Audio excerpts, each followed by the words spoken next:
l'invention française qui pourrait révolutionner l'agriculture, en particulier dans les contrées arides. Qui le sait? Lorsqu'on arrose une plante, lorsqu'on arrose les cultures, 80% de l'eau manque sa cible, elle se perd dans les sols. C'est là qu'intervient ce procédé déjà adopté au Maroc ou au Japon. L'arme anti-gaspillage, dossier réalisé par Anthony Joly et Daniel Lévy. C'est chaque été les mêmes images. Des champs arrosés massivement, presque sans interruption, pour faire pousser les cultures et accélérer les rendements.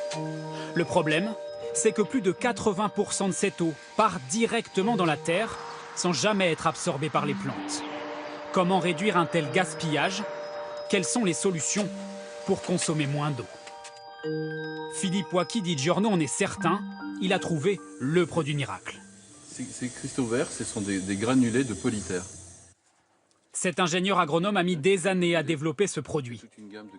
Dans ces petites billes, un mélange de cellulose, d'engrais organiques et de polyacrylate de potassium. Des noms compliqués pour un concept simple. Ces granulés, une fois arrosés d'eau, deviennent des éponges super puissantes. C'est ce qu'on appelle un hydrorétenteur. Un petit granulé comme ça, au contact de l'eau, va gonfler jusqu'à 300 à 500 fois son volume. Et grâce à ça, en fait, on consomme beaucoup moins d'eau.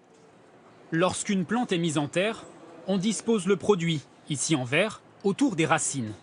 En grandissant, ces racines vont s'accrocher aux granulés, pomper l'eau qu'ils contiennent et les entraîner en profondeur.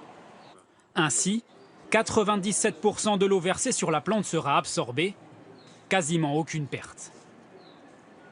Pour prouver l'efficacité de son produit, l'ingénieur nous montre ses photos. 2 cocotiers de 1 an plantés le même jour au Sénégal.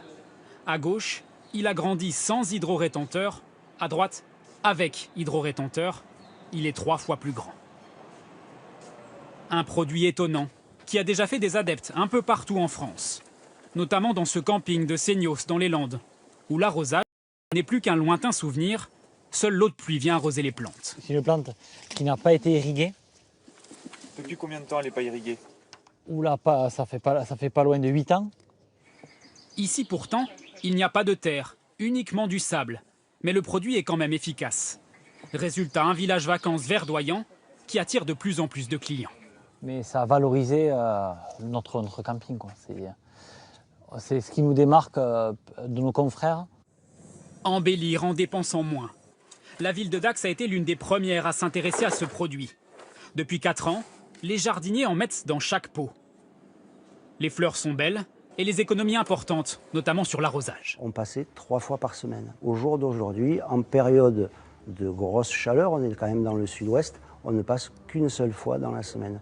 Alors un gain de temps pour mes équipes et en même temps de l'économie d'eau de 2 tiers. Plusieurs milliers d'euros d'économie. Les 20 kilos de polytère utilisés chaque année ne coûtent que 400 €.